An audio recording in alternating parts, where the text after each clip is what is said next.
कर्म प्रधान विश्व रचि राखा, जो जस करहि सो तस फल चाखा।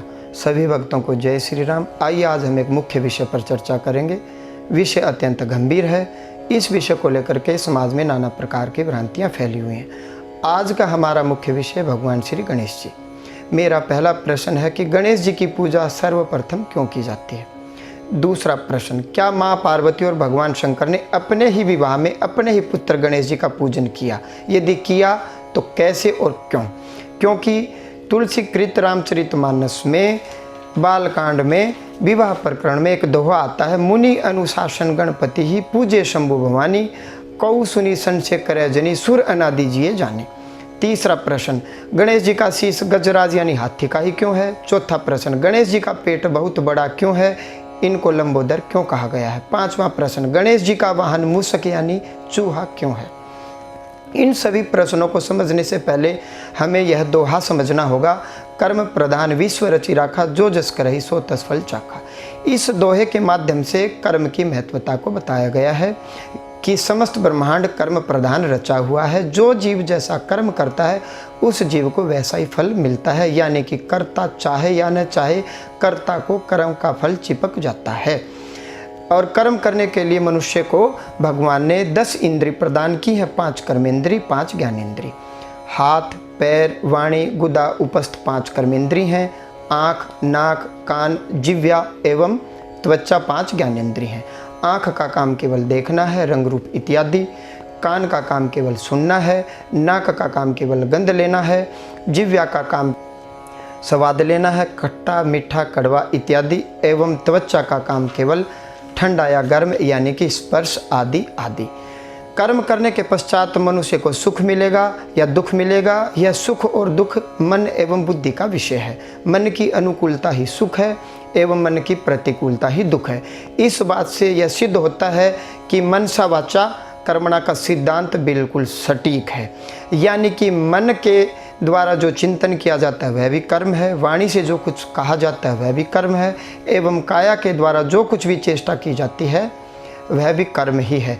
यानी कि मन नाना प्रकार के भोग भोगने के लिए 10 इंद्रियों का सहारा लेता है। इसीलिए ज्ञानी एवं बुद्ध पुरुषों ने कहा है कि संयमित रहो, पहले तोलो और फिर बोलो। मनुष्य 10 इंद्रियों के द्वारा जो कर्म करता है उसका फल भी वह स्वयं ही भोगता है। ज्ञानी मनुष्य ज्ञान के द्वारा कर्म बंधन से मुक्त हो जाता है एवं अज्ञानी मनुष्य अज्ञान के द्वारा कर्म बंधन में लिप्त हो जाता है, बंध जाता है, फंस जाता है।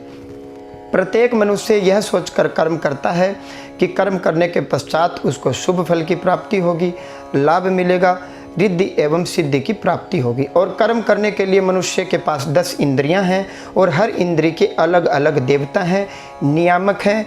इन देवों को गण भी कहा गया है और जो इन गणों के भी जो नियामक हैं वो भगवान श्री गणेश जी स्वयं है। अतः शुभ लाभ, रिद्धि एवं सिद्धि की प्राप्ति हेतु सर्वप्रथम गणेश जी की पूजा करनी चाहिए। इसीलिए सनातन धर्म में कोई भी कार्य करने से पहले हम क्या कहते हैं कि कार्य का श्री गणेश किया जाए, क्योंकि मन, बुद्धि एवं इंद्रियों के नियामक गणेश जी हैं और उनका ध्यान लगा करके यदि हम कार्य करेंगे तो कार्य के अंत में परिणाम के स्वरूप हमें शुभ एवं लाभ फल की प्राप्ति होगी, रिद्धि एवं सिद्धि की प्राप्ति होगी।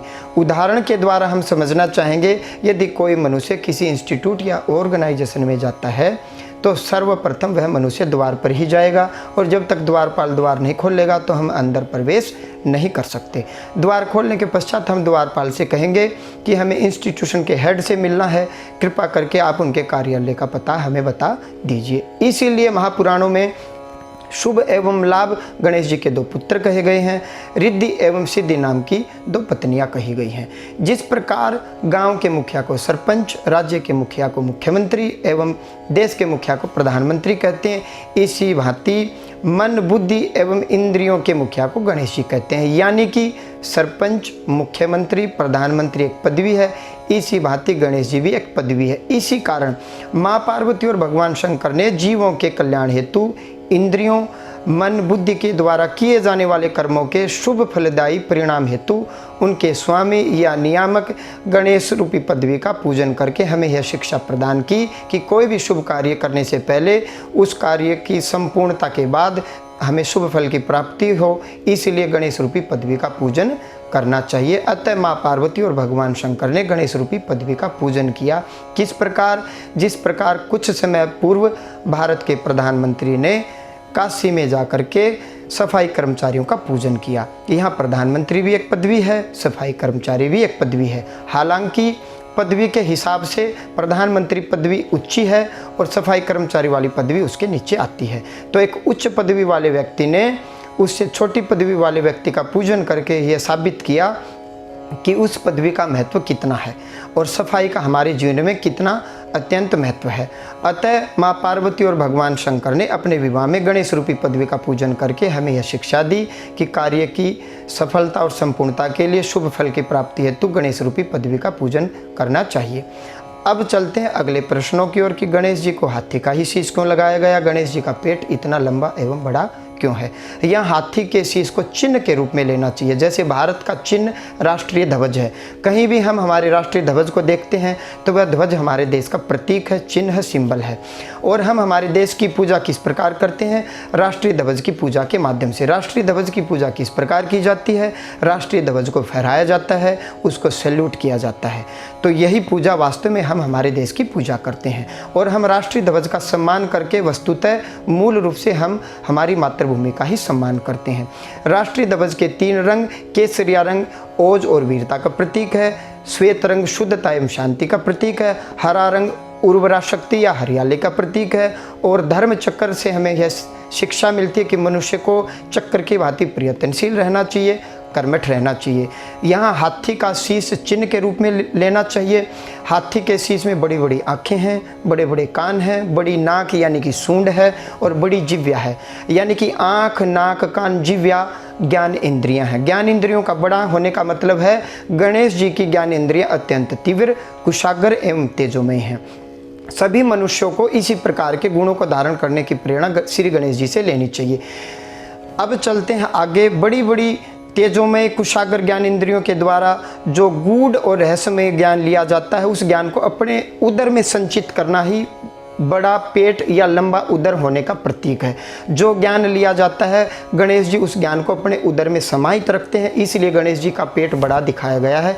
क्योंकि अत्यंत तेजोमय इंद्रियों से जो अत्यंत गूढ़ और रहस्यमय ज्ञान लिया जाएगा, गणेश जी उस ज्ञान को स्वयं के लिए भी और परमार्थ हेतु, जीवों के कल्याण हेतु उसका सदुपयोग करते हैं।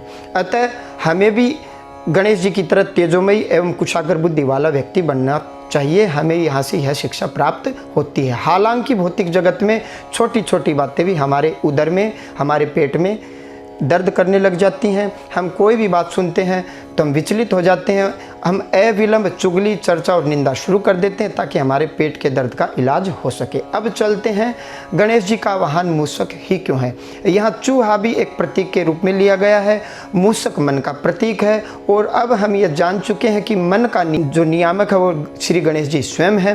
अतः मन रूपी मूषक को नियंत्रित करने के लिए जो मन के, बुद्धि के जो नियामक श्री गणेश जी हैं, उनका पूजन और वंदन करना चाहिए ताकि मन संयमित रह सके। यही नहीं, गणेश रूपी पदवी वेदोक्त है, शास्त्रोक्त है। यजुर्वेद के अध्याय 23 श्लोक 19 में एक मंत्र आता है, ओम गणानाम त्वा गणपति गुम हवामहे, प्रियणाम त्वा प्रियपति गुम हवामहे, निधि नाम त्वा निधिपति गुम हवामहे, वसोमम आहम जानी गर्भधमात्म जासी गर्भधम। अतः वेद और शास्त्रों को हमें मानना चाहिए और हर बात को हमें तत्व से समझने का प्रयास करना चाहिए। मेरी तरफ से सभी भक्तों को नमस्कार, प्रणाम, जय श्री राम।